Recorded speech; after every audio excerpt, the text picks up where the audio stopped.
ये आगमन काल मुक्तिदाता को स्वीकार करने की है, क्योंकि प्रभु यीशु स्वयं कहते हैं जो मेरे नाम की दुहाई देता है उसे मुक्ति मिलेगा। जो मेरा नाम का दुहाई देता है उसे मुक्ति मिलेगा। इसलिए प्रिय भाइयों और बहनों, ये आगमन काल यीशु को पुकारने का समय है। ये आगमन काल उस पिता को याद करने का समय है जिसने अपने प्रेम के चलते वे हमें प्रभु यीशु क्रिस्त को, अपने बेटे को उसने मानव जाति के लिए समर्पण किया, क्योंकि वह मनुष्यों को प्रेम करता है। ये प्रेम का प्रतीक है। आगमन काल प्रेम का प्रतीक है। प्रभु का धरती पर आना ये प्रेम का प्रतीक है। इसलिए प्रिय भाइयों और बहनों, संत पौलुस रोमियो का पत्र अध्याय 10 पद संख्या 13 में बहुत ही सुंदर ढंग से कहता है। रोमियो का पत्र अध्याय 10 पद संख्या 13, कोई पढ़ेंगे? 10 का 13।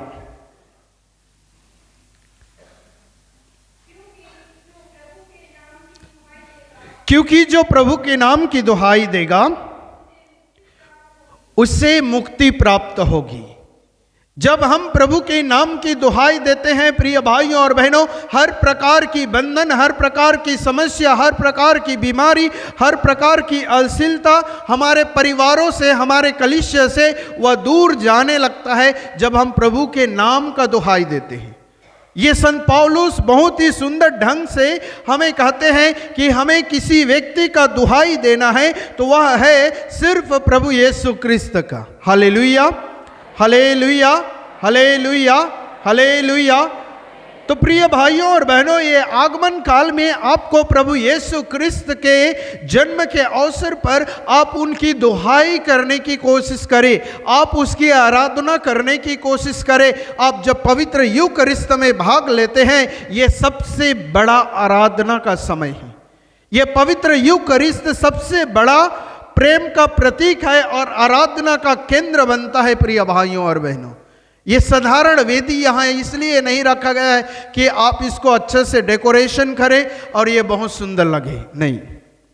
ये पवित्र वेदी उस ईश्वर की दुहाई देने के लिए, उस ईश्वर की आह्वान करने के लिए, इसलिए प्रत्येक मिस्सा बलिदान में जब पुरोहित यहाँ मिस्सा चढ़ाता है वह पवित्र आत्मा की दुहाई देता है ताकि वह सिंपल, वह साधारण रोटी और दाखरस प्रभु यीशु क्रिस्त के शरीर और रक्त में परिवर्तन हो जाए, शरीर और रक्त में परिवर्तन हो जाए।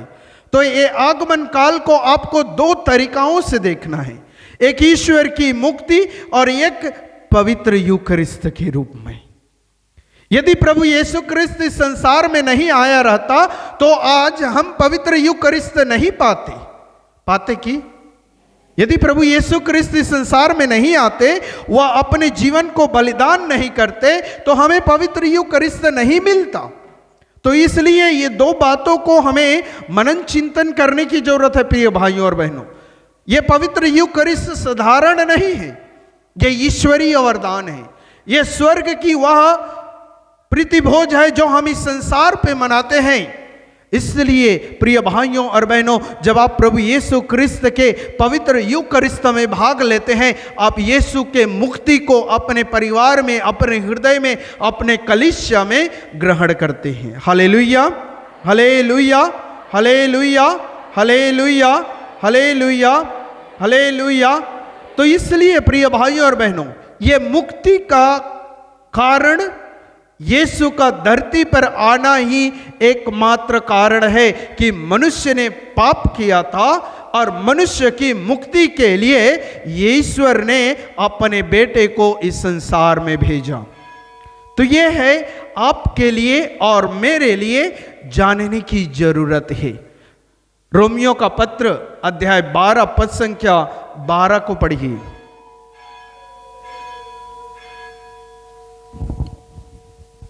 आशा आपको आनंदित बनाए रखे। आप संकट में धैर्य रखे तथा प्रार्थना में लगे रहे। प्रिय भाइयों और बहनों, ये आगमन का आज जो हम पहला रविवार शुरू कर रहे हैं, ये आशा का रविवार है। तो इसलिए प्रभु यीशु क्रिस्त संत पौलुस के माध्यम से कहता है, जो आशा की जीवन जीता है, आशा उनके लिए आनंद लेकर आता है, आनंद लेकर आता है, खुशी लेकर आता है, परिवार में सुख और शांति लेकर आता है, परिवार में श्रम वह उन्नति का वह प्रकाश को लेकर आने का कार्य करता है। और कहता है कि आप संकट में धैर्य रखें तथा प्रार्थना करें। तो ये आगमन काल सिर्फ हमारी बाहरी चीज़ों को सजावट के लिए नहीं, बल्कि हम प्रार्थना के द्वारा, जिस प्रकार मैंने कल कहा कि हमें 5 चीज़ों की जरूरत है ये आगमन काल में, प्रभु की वचन की, पारिवारिक प्रार्थना की और ईश्वरीय वरदान को अनुभव करने की, एक दूसरे से मेल मिलाप करने की और प्रेम से एक दूसरे के साथ रहने की। तो इन जब बातों को हम एक साथ रखते हैं तो ये हमारे जीवन में प्रिय भाइयों और बहनों आशा लेकर आती है। आज मनुष्य जगह जगह भटक रहा है, क्यों? क्योंकि हमारे अंदर में वह आशा की किरण नहीं है, हमारे अंदर में भरोसा की किरण नहीं है। हम अंधकार में फंसते जा रहे हैं क्योंकि हम प्रभु के वचन को नहीं जानते। इसलिए प्रिय भाइयों और बहनों, जब जब आप पवित्र यूकरिस्त में भाग लेते हैं, ये पवित्र यूकरिस्त हमें आशा की ओर अंकित करती है। यीशु की उस दुख भोग, यीशु की मृत्यु और पुनरुत्थान को जब जब हम इस वेदी पे याद करते हैं, ये हमें आशा दिलाती है, निराशा नहीं दिलाती। इसलिए रोमियो का पत्र अध्याय 5 पद संख्या 5 में कहते हैं कि आशा हमें कभी निराश नहीं करती। Hope does not disappoint us, hope does not disappoint अस।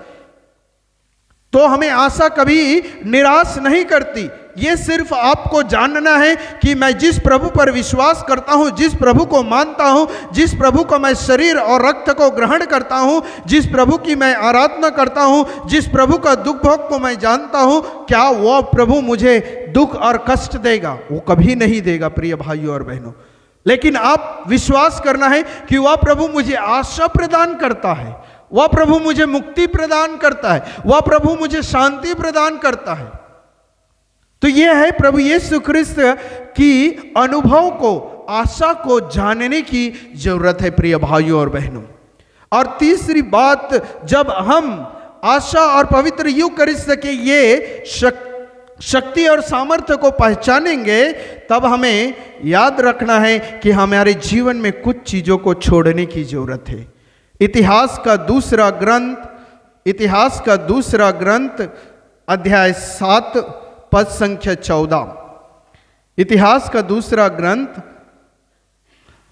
अध्याय 7 पद संख्या 14।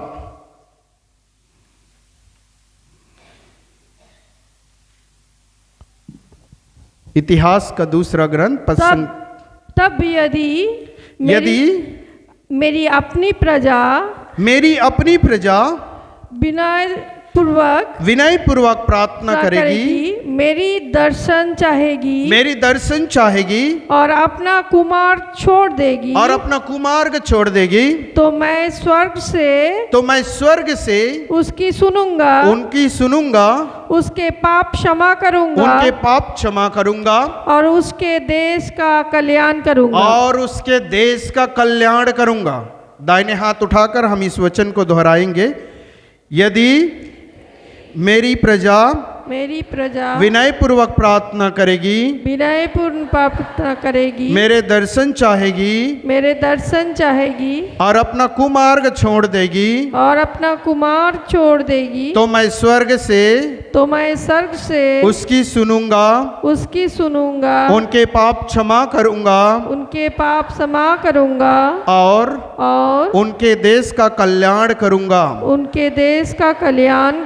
Hallelujah, hallelujah, hallelujah. तो प्रिय भाइयों और बहनों, ईश्वर का संदेश, ईश्वर का मैसेज हमारे लिए बहुत क्लियर है।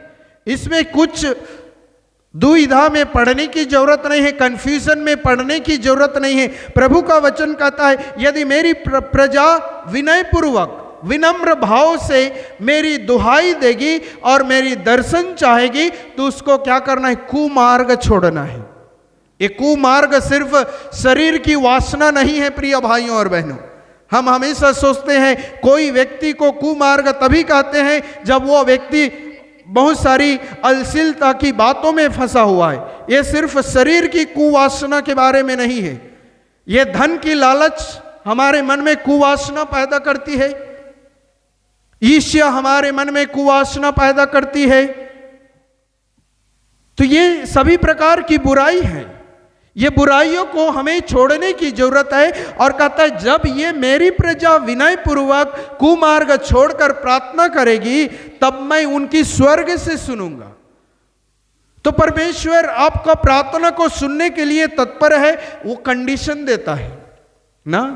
आजकल आप जब रिचार्ज करते हैं सेल फोन में ना, बेटे बेटी लोग अक्सर इंटरनेट का यूज करते हैं, तो इनको पता है कि 1 GB का रिचार्ज करने में कितना लगता है और 2 GB का रिचार्ज करने में कितना लगता है। तो ये जानने की जरूरत है कि आप कितनी उपयोगी बन सकते हैं। इंटरनेट एक उपयोगी चीज है, जब आप उसको सही ढंग से उपयोग कर रहे हैं वो बहुत अच्छा है। तो आप जितना उसका उपयोग करेंगे उतना उसका डाटा और इंटरनेट कम होते जाता है। लेकिन प्रभु की कृपा वैसा नहीं है। प्रभु की कृपा इंटरनेट की समान नहीं है प्रिय भाइयों और बहनों कि आप जितना डाटा यूज करते जाए उतना उनकी कृपा कम होगी, नहीं, वो और बढ़ते बढ़ते जाती है। तो इसलिए प्रभु का वचन हमें याद दिलाता है कि जो व्यक्ति अपनी कुमार्ग छोड़ता है, विनम्रता से रहता है, उनके लिए स्वर्ग का द्वार खुलेगा और प्रभु उनकी प्रार्थना स्वर्ग में भी सुनता है। तो हमारा प्रभु बहरा नहीं है। हमारा प्रभु बहरा नहीं है, वो हेडफोन ईयरफोन लगाकर वहां नहीं बैठा है। लेकिन आज हम देखते हैं प्रिय भाइयों और बहनों, आज हम एक दूसरे की बात यदि सुनना पसंद नहीं करते हैं तो क्या करते हैं, ज्यादा हुआ तो रुई डाल लो, ज्यादा हुआ तो अभी ईयरबड्स, क्या क्या इंटरनेट का जमाना है, टेक्नोलॉजी का जमाना है, हर प्रकार की ये करके हम कान बंद करके हम दूसरों को सुनना पसंद नहीं करते हैं। लेकिन हमारा प्रभु उस प्रकार नहीं है। वो कहता है मैं स्वर्ग से भी उनकी प्रार्थना सुनता हूं। जब वह स्वर्ग से सुनता है प्रिय भाइयों और बहनों, वह कहता है कि मैं उनका पाप क्षमा कर दूंगा। आप चाहे कितना भी पाप किए क्यों न रहे, वो आपकी विनम्रता और आपकी मन फिराव के चलते वह पाप क्षमा करता है। वह किसी का पाप का लेखा जोखा लेकर आपको वो दंड देने का कार्य नहीं करता प्रिय भाइयों और बहनों। इसलिए रोमियो का पत्र में हम पाते हैं कि पाप का वेतन क्या है, मृत्यु है। पाप का वेतन क्या है, मृत्यु है। जब आप परिवार में अशांति बनाए रखेंगे, जब आप ईर्ष्या और द्वेष में रहेंगे तो आपका परिवार टूटते जाएगा, आपका कलिश्य टूटते जाएगा। तो इसका मतलब यह है कि हमें इन सब बातों को छोड़कर प्रभु की ओर लौट आने की जरूरत है। और प्रभु कहता है कि मैं देश पर कल्याण करूंगा। देश पर, एक गांव पर नहीं, एक पाड़ा पर नहीं, एक चर्च पर नहीं, एक बेटे पर नहीं, एक बेटी पर नहीं, बल्कि पूरे देश पर, विश्व पर प्रभु का कृपा पात्र बनने के लिए हमें तैयार रहना है। क्योंकि प्रभु कहता है मैं देश का कल्याण करूंगा। तो यदि एक व्यक्ति मन फिराव करके वो प्रभु के पास लौट आएगा तो उसका कल्याण, ईश्वर की कल्याण उसके परिवार में, उसके आसपास में रहने वाले के बीच में भी उनका आशीर्वाद पहुंचता है प्रिय भाइयों और बहनों। तो यह है प्रभु का वचनों को जानने की जरूरत है। हमें प्रभु की कृपा को पहचानने की जरूरत है। इसलिए कहते हैं स्तोत्र ग्रंथ 45 और 18 और 19 में हम पाते हैं, स्तोत्र 45 और 18, 45 का 18 और 19।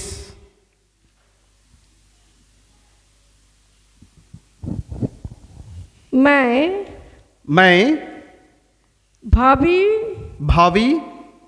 पीढ़ियों में आपके नाम की स्मृति जीवित रखूंगा।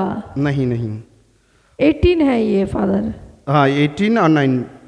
45 का, 45 का। हाँ 45 का हाँ। ही तो पढ़ रही हूँ। ओके। जिससे राष्ट्र सदा सर्वदा जिससे राष्ट्र सदा सर्वदा आपकी स्तुति करे, आपकी स्तुति करे, चाहे चाहे पर्वत समुद्र के पर्वत समुद्र के गर्त में डूब जाए, गर्त में डूब जाए, चाहे सागर की चाहे सागर की प्रचंड लहरें प्रचंड लहरें फेन उगले फैल हुए और पर्वत उनकी टक्कर से हिल जाए, एक नदी की एक नदी की गहराई ईश्वर की नगर की सर्वोच्च ईश्वर के पवित्र निवास स्थान को आनंद प्रदान करती है। ये हमें याद दिलाता है प्रिय भाई और बहनों, हमारे परिवारों में, हमारे समाज में चाहे कितना भी प्रकार की समस्या क्यों ना उठे, प्रभु कहता है कि चाहे वह समुद्र की गहराई क्यों ना हो, समुद्र में उठने वाली लहरों की समान क्यों ना हो, लेकिन यदि प्रभु चाहता है तो हर प्रकार की समस्या को वह शांत करता है, क्योंकि प्रभु की सिंहासन आनंद का सिंहासन है, प्रभु का सिंहासन कृपा का सिंहासन है, प्रभु का सिंहासन दया का सिंहासन है। तो ये प्रिय भाई और बहनों, हमें विश्वास करने की जरूरत है। बस हम विश्वास करते हैं कुछ समय के लिए, कब? जब परिवार में समस्या आती है, उसके बाद हम भूल जाते हैं। तो इसलिए प्रभु का वचन याद दिलाता है कि हमें चाहे कितना भी तूफान क्यों ना उठे परिवारों में, कितनी भी समस्या क्यों ना हो, ये आगमन काल प्रिय भाइयों और बहनों सबसे सुंदर और सबसे अच्छा समय है, क्योंकि हम अपने हृदय को प्रभु के लिए तैयार करते हैं, प्रभु के लिए तैयार करते हैं। जिस प्रकार किसी का हम जन्मदिन मनाना चाहते हैं तो कितना पहले हम तैयारी शुरू करते हैं।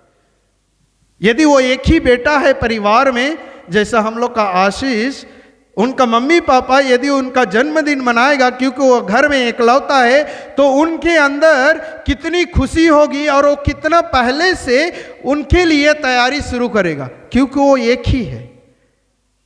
यदि वही 10 लोग रहता तो सोचना पड़ता, चलो और हम किसी के लिए कर सकते हैं बेटर एंड बेटर बोल के, लेकिन उनकी सारी सोच इस बेटे के ऊपर रहेगा, क्योंकि यह बेटा सिर्फ उनके लिए अनमोल है, क्योंकि वह अकेला है।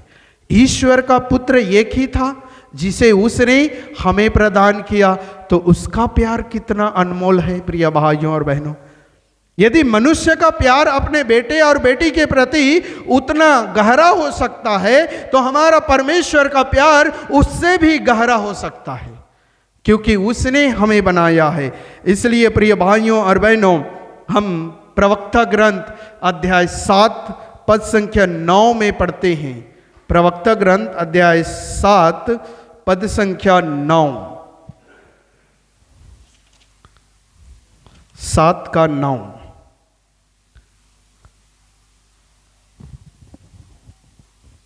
प्रार्थना करते समय मांगने में संकोच मत करो।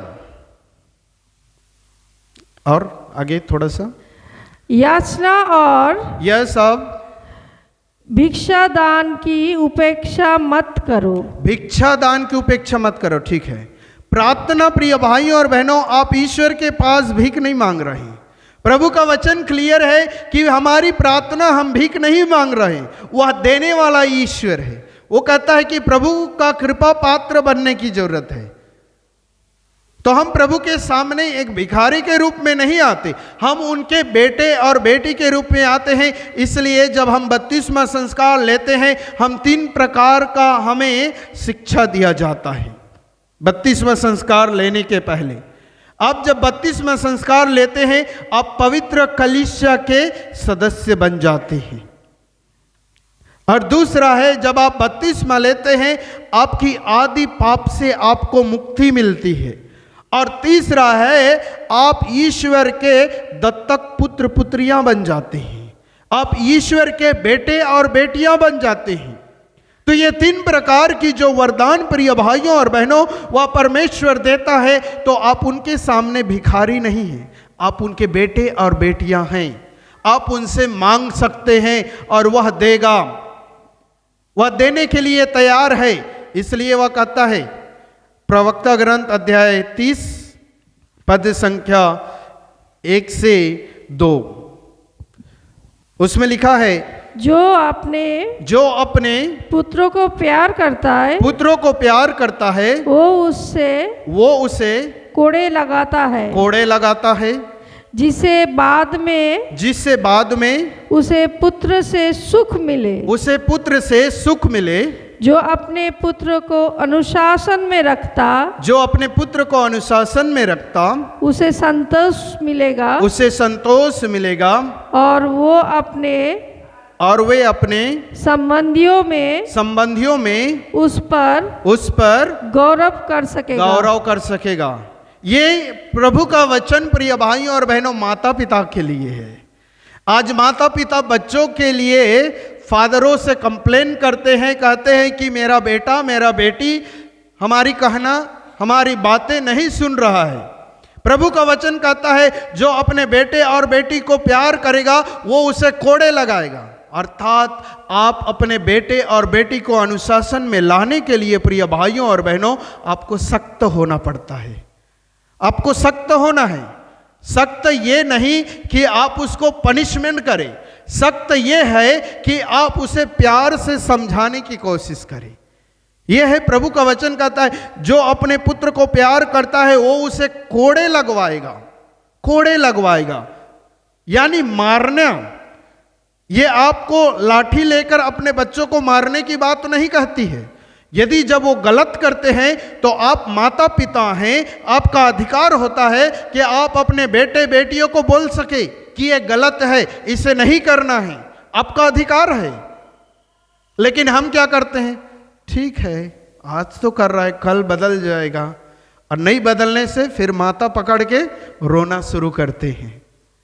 तो इसलिए प्रभु कहता है, जो अपने पुत्र को अभी से अनुशासन सिखाएगा, जो उसे कोड़े लगाकर उसका सही मार्गदर्शन करेगा, उसे सुख मिलेगा। और कहता है, जो अपने पुत्र को अनुशासन में रखता है उसे संतोष प्राप्त होगा। यदि आप अपने बेटे बेटियों को सही मार्ग पर ले जा रहे हैं प्रिय भाइयों और बहनों, तब आप में आनंद रहेगा। आज हम क्या करते हैं, बाप बेटा को दोस्त बनाता है और माँ बेटी को दोस्त बनाते हैं कि नहीं। बाप बेटा को बोलता है, बेटा बॉटल का ढक्कन खोलो भाई। दोस्त, बर्थडे सेलिब्रेशन है ना, शादी का सालगिरह है ना, क्या शिक्षा दे रहे हैं प्रिय भाइयों और बहनों अपने बच्चों को, क्या शिक्षा दे रहे हैं। फिर बाद में आकर बोलते हैं कि मेरा बेटा पीने वाला हो गया, फादर इतना पीता है दिन रात। क्यों, कौन सिखाया है, आप सिखाए हैं, वो तो नहीं जानता था। तो इसलिए प्रभु कहता है, यदि आप उसे अनुशासन में नहीं रखेंगे तो आपको संतोष प्राप्त नहीं होगा। आपको समाज में आपके पड़ोसी लोग भी आपको बोलेगा, क्या बेटा पैदा किया है, देख एक बेटा 2 बेटी को अच्छा से रख नहीं पाया है और बड़का दूसरा को शिक्षा देने आया है। प्रभु कहता है, और वह अपने संबंधियों में से उसको गौरव प्राप्त होगा। यदि आप अपने बेटे बेटियों को सही मार्ग में ले जाए रहेंगे प्रिय भाइयों और बहनों, प्रभु का वचन कहता है कि आप समाज में गौरवपूर्ण से जीवन जिएंगे। आपके संबंधी, आपके रिश्तेदार बोलेंगे कि देखो वो माँ को देखो, वो पिता को देखो, जब उसका बेटा ऐसा करता है, वो बोलता है, वो सही रास्ता दिखाता है। ये मैं नहीं लिखा हूं। आपको विश्वास नहीं होगा तो आप प्रवक्ता ग्रंथ पेज नंबर भी हम बाइबल में बोल दे रहे हैं, ये मेरा लिखा हुआ नहीं है प्रिय भाइयों और बहनों, ये प्रभु का वचन है। तो इसलिए जब आप अपने बेटे और बेटियों को अनुशासन में रखेंगे, आपको सुख प्राप्त होगा, उनके अच्छे कार्यों के द्वारा, उनके अच्छी नौकरी के द्वारा, उनके अच्छी व्यवहार के द्वारा। तो इसलिए ये आगमन काल भी हमें बताता है कि हमें अनुशासन में रहना है। अनुशासन में रहकर जीवन को जीने का हमें तैयार करना है। और जब आप अनुशासन में जीते हैं प्रिय भाइयों और बहनों, ईश्वर कहता है कि आप उनके महिमा से वंचित नहीं होंगे। फिलिपियों का पत्र अध्याय 4 पद संख्या 6 और 7। फिलिपियों का पत्र अध्याय 4 पद संख्या 6 और 7।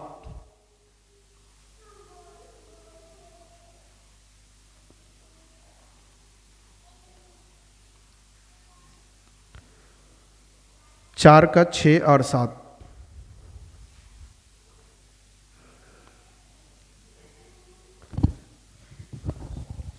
मिला 6 और 7 ना। किसी भी प्रकार की चिंता ना करो, हर एक परिस्थिति में तुम्हारे निवेदन धन्यवाद के साथ प्रार्थना और विनती के द्वारा परमेश्वर के सामने प्रस्तुत की जाए। तब परमेश्वर की शांति जो मनुष्य के समझ से बाहर है, मसीह यीशु में तुम्हारे मन और विचार की रक्षा करेगी। तो यह है प्रिय भाइयों और बहनों, जब आप अपने बच्चों को सही मार्ग में लेकर चले जाएंगे, अच्छे रास्ता पर आप उनको लेकर चलेंगे, तो आप चिंता करने की जरूरत नहीं है। चाहे आपका बेटी 12 बजे रात को क्यों घर वापस ना आए, आपको चिंता करने की जरूरत नहीं है। चिंता कब होती है? जब आप अपने बच्चों को आप अनुशासन में नहीं रखे हैं, तभी आपका मन में थोड़ा सा डाउट रहेगा। कहीं मेरा बेटी तो पार्क में नहीं गई है, कहीं मेरा बेटा तो क्या बोलते हैं बार में तो नहीं घुसा है, 12 बज गया आया नहीं है। प्रभु का वचन कहता है जो अनुशासन में रखेगा उससे चिंता करने की जरूरत नहीं है, क्योंकि वो हर समय प्रार्थना के द्वारा उनके परिवार की रक्षा होगी। इसलिए कहता है प्रभु की शांति को मनुष्य की समझ से परे है, मनुष्य की सोच से। प्रिय भाइयों और बहनों, हम उसकी गहराई को नहीं नाप सकते, आप उनकी गहराई को नहीं नाप सकते। उतना गहरा है, उतना गहरा उसका प्रेम आपके लिए और मेरे लिए, उनका शांति, उनका आशा और उनका प्रेम आपके लिए और मेरे लिए बना हुआ है। तो ये हमें जानने की जरूरत है, ये हमें समझने की जरूरत है। और कहता है कि मसीह में वे सुरक्षित रखेंगे, मसीह में सुरक्षित रखेंगे। पवित्र आत्मा ऐसे परिवारों की रक्षा करता है, स्वर्गदूत ऐसे परिवारों की रक्षा करता है, सभी संत ऐसे परिवारों के लिए ईश्वर से वे प्रार्थना करते रहते हैं। इसलिए प्रिय भाई और बहनों, हमें याद रखना है सर्वप्रथम आप अपने जीवन को अनुशासन में रखें। इसलिए जो माँ बाप बोलते हैं मेरा बेटा और मेरा बेटी मेरा दोस्त है, उनको बहुत दोस्त मिल जाएगा, मम्मी पापा नहीं मिलेगा। क्या आपका बेटा, क्या आपका बेटी और किसी को मम्मी पापा बना सकता है? नहीं बना सकता प्रिय भाइयों और बहनों। लेकिन वे बहुत सारे दोस्त प्राप्त कर सकते हैं, अच्छे और बुरे दोनों प्रकार के दोस्त उनके जीवन में आएगा, आना और चलते रहेगा उनका जीवन से। लेकिन मम्मी पापा को बदल नहीं सकता कोई भी बेटा बेटी, चाहे वो कितना भी बड़ा क्यों ना बन जाए, वो मम्मी पापा को नहीं बदल सकता। इसलिए आप अपने मम्मी पापा का कर्तव्य को निभाइए। उनके लिए दोस्त बनने की जरूरत नहीं है, उनके लिए दोस्त बनने की जरूरत नहीं है। इसका मतलब मैं ये नहीं बोल रहा हूं कि कल से लाठी लेके अपने बेटे बेटी को गाय बैल की जैसे रखवारी करना, नहीं नहीं नहीं नहीं। अनुशासन का अर्थ है अच्छे गुणों से उनको भरने का कोशिश करिए आप अपने जीवन के द्वारा, अपने जीवन के द्वारा। इसलिए प्रिय भाइयों और बहनों, साइंस में जब हम पढ़ते हैं पाते हैं, जब माँ बच्चे को गर्भ में रखा रहता है, वह 5 महीना होने के बाद वो बच्चा हर चीज सुन सकता है, फील कर सकता है। तो इसलिए कहा जाता है कि जब माँ लोग गर्भवती रहते हैं, जब माँ का पेट में बच्चा रहता है, तो उसे अच्छी बातों को उसे सुनना चाहिए, पवित्र धर्म ग्रंथ की पढ़ाई करना चाहिए, अच्छी चीजों का उन्हें सोच होना चाहिए। लेकिन अक्सर हम ऐसे समय में ही हम बहुत सारे नेगेटिव एनर्जी उनको देते हैं। तो इसलिए साइंस हमें बताता है कि यदि बच्चा कहीं ना कहीं कुछ चीजों में वो लगा है, गलत रास्ता में वो जा पड़ता है, तो इसका मतलब है कि उनके कंसेप्शन के समय कहीं ना कहीं वो मां ज्यादा नेगेटिव फेस की है। अब देख लेना कि कई बच्चे लोग अपने बाप को बहुत डरेगा, चाहे वो बाप कितना भी सीधा क्यों ना हो, वो डर उनके अंदर में रहता है। क्योंकि जब यह बच्चा उनके मां के गर्भ में था, उनका बाबा कहीं ना कहीं से उनके मां को परेशानी दिया है। यह साइंस का है, यह साइकोलॉजी कहता है। तो इसलिए मां बाप को पवित्र रहने की जरूरत है प्रिय भाइयों और बहनों। तो आगमन काल सेंट जोसेफ और मरियम के समान पवित्र बनिए, पवित्र परिवार बनाने का समय है। आप अपने आप में सोच कर देखिए, आज आपका बेटा बेटी यदि आपसे बिछड़े जा रहे हैं तो कारण क्या है, कारण क्या है। तो इसलिए प्रिय भाइयों और बहनों, आगमन काल में आप अपने परिवार को पवित्र परिवार बनाइए। बाहरी सजावटों को कम करना चाहिए, आध्यात्मिक सजावटों को ज्यादा करने की जरूरत है। परिवार को अनुशासन में लाने की जरूरत है, परिवार को पवित्र यूकरिस्त की ओर लाने की जरूरत है। तभी हमारा संकल्प, तभी हम उस मुक्ति का, जो पहले मैंने कहा, जो प्रभु की नाम का दुहाई देगा उसे मुक्ति प्राप्त होगी। इसका मतलब यही है प्रिय भाइयों और बहनों। आपको मुक्ति पाना है, आप अनुशासन में रहिए। आपको मुक्ति पाना है, आपके बेटे बेटियों को अनुशासन में रखिए। आपको मुक्ति पाना है, पवित्र यूकरिस्त की ओर आपका ध्यान आकर्षण करिए। जब आपको मुक्ति पाना है, अपने परिवार को प्रार्थनामय परिवार बनाइए। संत मां मरियम के समान और साधु जोसेफ के समान आप अपना परिवार का गठन करिए प्रिय भाइयों और बहनों। फिर देखिए क्रिसमस का मतलब क्या होता है, क्रिसमस का मतलब क्या होता है। अदरवाइज आता है और चला जाता है। आप भी आएंगे, चले जाएंगे, आपका पीढ़ी भी आएगा, चले जाएगा। कुछ परिवर्तन होने वाला नहीं है यदि हम अपने आप को परिवर्तन नहीं करेंगे। इस पर विचार कर देखिए। आज हमेशा हम दूसरों के ऊपर अपनी कमजोरी का क्या बोलेंगे जिम्मेदारी सौंपते हैं। नहीं, हमें अपने आप को देखकर जांच करने का समय है। तो आइए हम थोड़ी देर मौन रहकर, जब हम इस बलिदान में प्रवेश करेंगे प्रिय भाइयों और बहनों, ईश्वर से, उस प्रभु से जो उस वेदी पर अपने आप को बलि के रूप में चढ़ाता है, प्रार्थना करिए और कहिए, प्रभु मेरा परिवार को अनुशासन में रख, मेरा बेटे और मेरे बेटी को पवित्रता में रख, मेरे जीवन को पवित्र बना, मेरा परिवार को पवित्र परिवार बना। ये प्रार्थना आज हम जब पवित्र यूकरिस्त में जाएंगे आज याद करिए। और वह प्रभु कहता है, मांगो और तुम्हें दिया जाएगा। हम मत्ती के सुसमाचार अध्याय 7 पद संख्या 7 में पाते हैं, मांगो और तुम्हें दिया जाएगा। सिर्फ आपको मांगना है, एक बेटे के अधिकार से, एक बेटी के अधिकार से, क्योंकि ईश्वर ने आप लोगों को अपने प्रतिरूप बनाया है।